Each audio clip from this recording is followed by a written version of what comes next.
individual listening if they're wanting to listen to a story back there. This is a safe place to explore and try out your ideas. You want to make sure you have protected and defined small areas for small group activities. Smocks for art and water play to avoid fear of getting soiled. That just means like upstairs they have the sand table or they had corn in it a while back. If it was water, you definitely want something so they didn't get soaked. They have their art where they paint. And smocks are just, the covers for their clothes so that they don't get paint all over them. And they have that upstairs. And this is just outdoor. It says outdoor area is fenced in. And then you all know where the preschool area is out there. It is fenced in. Toys are rotated, so there frequently is something new to interest children. Why do you think that would be? If you left out the same toys all the time, why would you want to change them up? Anybody? Have you ever heard of how many times do you, it's like my kids at home. They have so many toys, especially for Aylin. Well, if we leave out all those same toys all the time, he's going to get bored with them because he plays with them over and over. So what they say to do is put some of those toys up, let him play with some for a while, and then say a month later, you put those up and bring in all the other ones, he's going to think he's got brand new toys. Even though they weren't, they were toys he had, he's going to think they were because he hadn't played with them in such a long time. Does that make sense a little bit? A few extra guidelines. It says make sure your materials are child size. Picture and bulletin board should be at the child's eye level. Make sure everything in your room is organized and uncluttered. Keep learning centers separate from each other, okay? Think about upstairs in the preschool room. What is one learning center? Like when they go to centers, what's one of them that they have? Housekeeping. You're in that one a lot, aren't you? Okay, what's another center that they have? Blocks, okay? They have another area that's blocks. What's another center that they have? The sand and the corn. Okay, they have that one. They've got a reading center. They even have like a little science. Have you seen the science center back in the back where they have the little magnifying glasses and kind of look down at that? And then they have the other two that are just kind of like they have an iPad, like the computer one, and the Play-Doh. Yes, good. So those are the different centers. Make sure, and if you think of Miss Anita's preschool room upstairs, they are all separated. Okay, everything must have a place. Create a sense of arrival and welcome. Okay, traffic flow. It says do not have large spaces for running. Okay, because if you have large open spaces, the kids are probably going to run to where they need to be. Fill outer edges. Center is the pathway. And I keep thinking of Miss Anita's room upstairs. The only thing they have really is the center. Everything else is taken up by the centers. Okay, so they kind of fill those outer edges, and the center is the pathway. A square center is dead space, irregular or rectangle. Rectangle is easier to use. Children in one center cannot reach children in another. So if you think about upstairs, the people in housekeeping, can they really go over and touch or bother the people in sand and that? No. So they keep them all separate. No need to walk through units to get to another. And that just means, that's kind of why they like you to have them all of your centers in the outer edge, because you don't want to have to walk through housekeeping to get to the science area, or you don't want to have to go through the blocks to get to this one. So that's kind of why they're all on the outside. Appearance, that just says make sure things are clean, neat, cheerful. Neatness enhances learning. Color can provide a cheerful atmosphere. This just right here talks about the effects of colors. Colors in your room. Light blue gives a sense of comfortable, soothing, secure, tender. White, clean, pure, frank, full, youthful. White, green, peaceful, refreshing, restful. Yellow is more of a happy, cheerful color. Orange is kind of welcoming, forceful, energetic. Red is kind of welcoming, energetic, forceful, stimulating. And purple is mournful, it says. What colors, okay, looking at this, what colors do you think would be best for a daycare or a preschool? If you were going to have a preschool, Kylie, what colors would you like to incorporate in your preschool room? Blue and yellow? Did you say like blue and yellow? Okay, so you want it more soothing, secure, comfortable, and you also want to make it a happy, cheerful place for your kids. What about you, Alexis?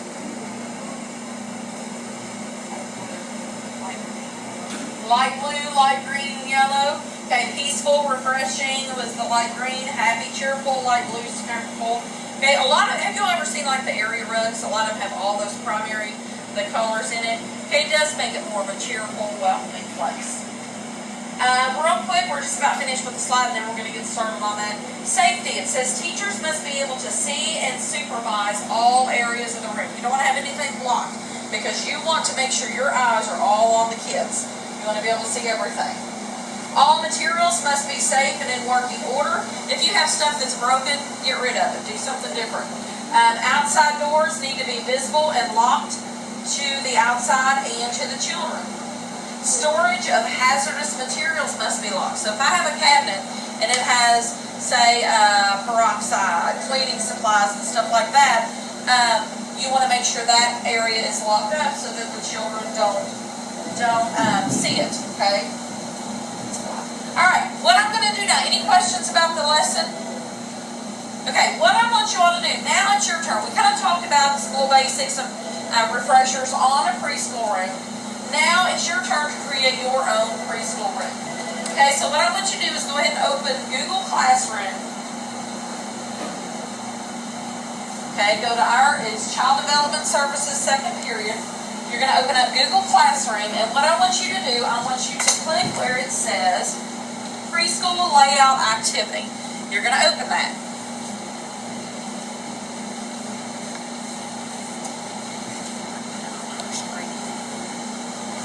Okay, so what you're going to do is you're going to open up the preschool layout. And what you have, you should have pretty much the same thing that I have on my screen up front. You are going to arrange your own preschool. We're going to click on the link here in just a minute. What I want you to think about, you all, when you're doing this, think about what is on your screen, okay? I want you to have cubbies for children. It's up to you. You don't have to have a kitchen, because I know here at our school we come down to the school cafeteria. Dramatic play area, which is kind of your housekeeping, dress-up area. Quiet corner with books. Circle time area with a rug. They have that upstairs. They also have a science center.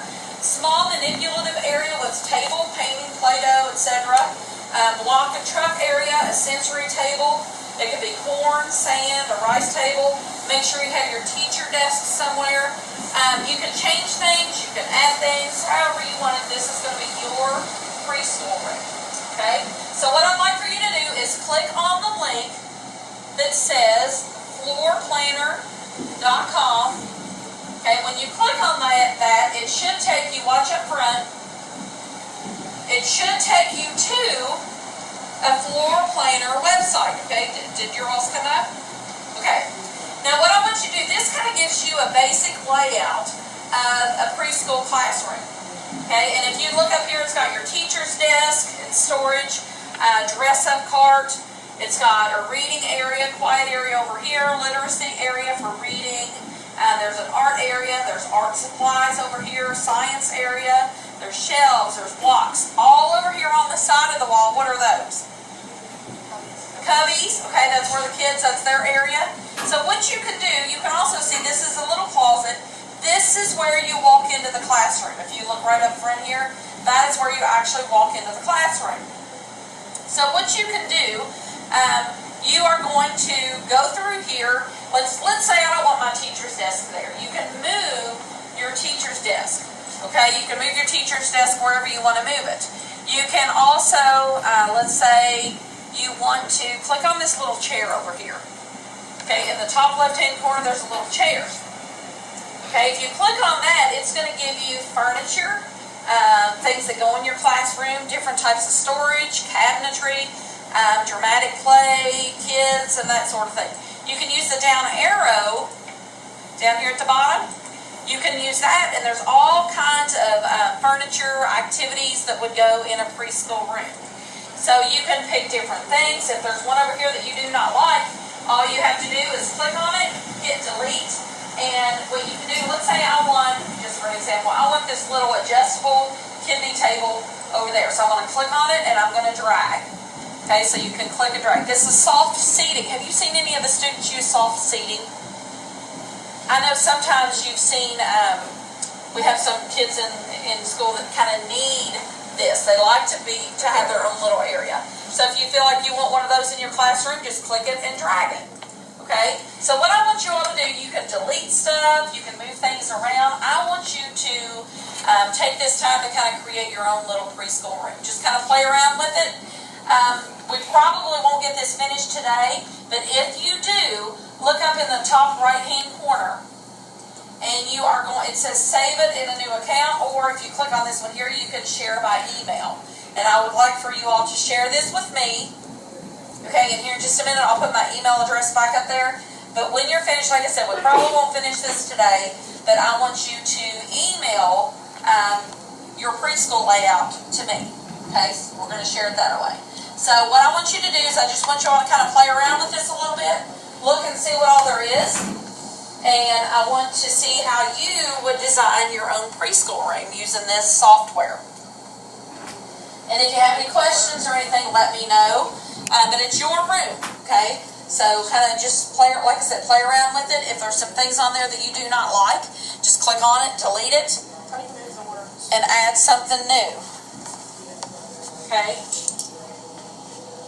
Okay, so what you're going to do, so say you have a sign-in table, just put a new sign-in table. Is that what you were looking for, the sign-in? Yeah. Okay, so just put your, there you go. But some of you, that's like, some of the things that we were going over is they kind of want to keep that area, like the center part, open. So on the sample that they had given you all, they have the art area in the middle. Do you want your art area right in the middle of the classroom? You may, because I mean, if you think about it, it said to leave, you don't want to have to walk through art to get to the science area. Or you don't want to have to walk through, you don't want to walk through the different areas or the different centers to get to another one. So you may want to take out that art area in the middle. That's totally up to you all. This is your preschool room. Yeah. Yeah, if you want to go ahead and just delete a bunch of stuff and put in your own, then that's fine.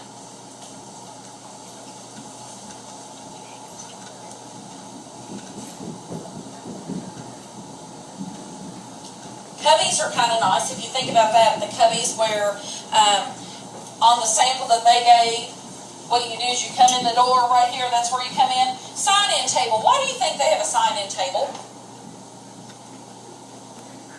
A lot of parents have to sign, when they come in, they have to sign their children in. When they brought them, they have to sign it and put the time. And they also have to, when they pick them up, they have to sign who picked them up and what time they left.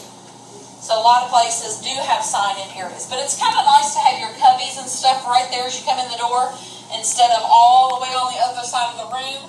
Because that way when the kids come in the mornings, they just have to go right here, put their stuff in their cubby, and then they can go on to what they're doing for the day. They don't have to walk all the way over here to get to their cubbies. It's kind of nice to have those kind of close to the door. What about your teacher's desk? You want to have your teacher's desk. You want to have your teacher's desk. So that where do you want to have your teacher's desk so that you can see everything? Good. Yeah, you want to be able to put wherever your teacher's desk is, you want to be able to see the whole room.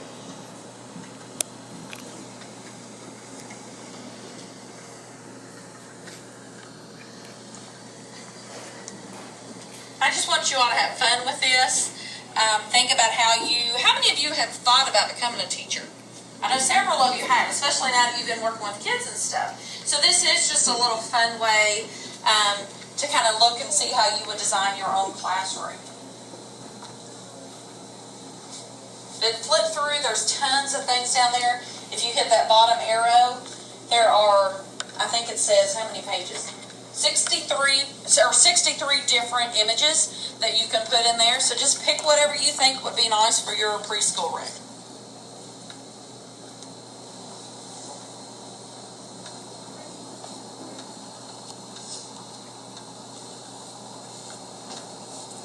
And what we're going to do with these, once we're finished, we'll probably work on these tomorrow too.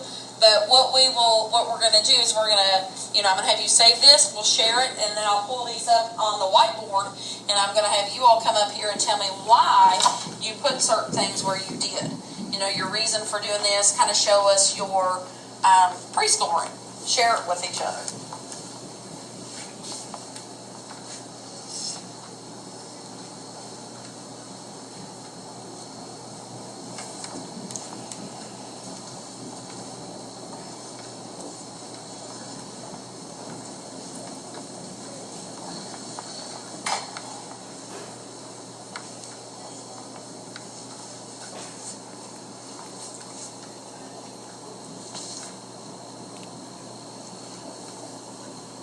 Some of you might not want a certain area, like they have a literacy area. You might, like where your books and stuff are, you may want that to be around your activity rug.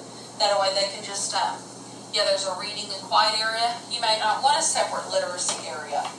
You might want to combine them. That's totally up to you.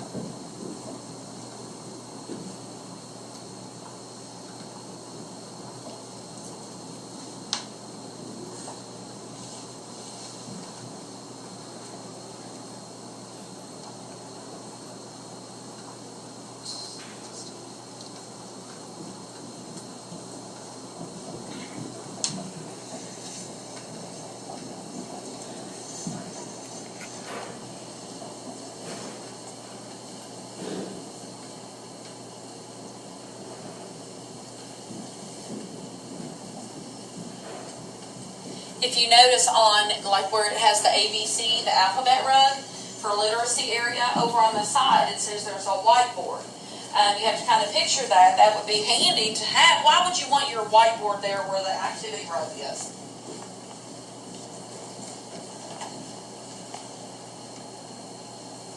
So like say you have your ABC rug right here. Why would it be handy? So like in my room, what I would do is I would put my ABC rug right here and a whiteboard there. Why would that be nice to have it that way? Because so they can see it. So what I would do is I would tell the kids, I'd say, okay, let's all go to the literacy area, the activity rug. They would come up here, and what a lot of teachers do is they may say, okay, I want your like Kylie would sit on the letter K. Kristen might sit on another letter. Miranda may sit on another one, okay? But that way when the kids go to that literacy area, then they know exactly where they're supposed to go. I love those kind of rugs. So they know exactly where their spot is, and then the teacher can teach a lesson up there where the smart board is.